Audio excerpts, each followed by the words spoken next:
Binunot at agad ng sinunog ng mga operatiba ng 2nd Benguet Provincial Mobile Force Company ang natagpuang mahigit 1 milyong pisong halaga ng tanim na marijuana sa lalawigan ng Benguet. Magbabalita dyan si Police Master Sergeant Lenny Valerio.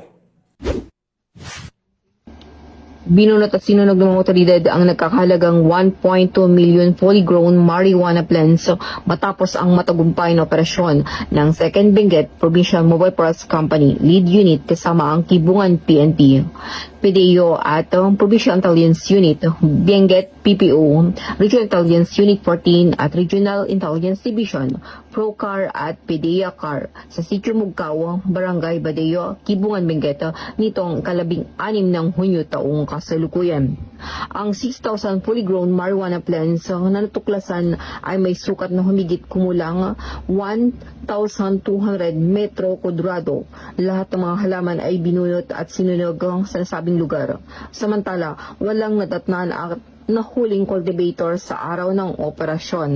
Ganun pa man, patuloy ang pambansang pulisya at iba pang ahensya sa pagpapaigting sa pagsugpo sa pinagbabawal na gamot habang pinapanatili ang pagtiyak sa proteksyon ng mga karapatang pantao. Mula dito sa La Trinidad, Benguet, Rehiyon ng Cordillera, ito ang iyong PNN correspondent, Police Master Sergeant Lenny Valerio. Alagad ng batas, tagataguyod ng Balitang Pulis.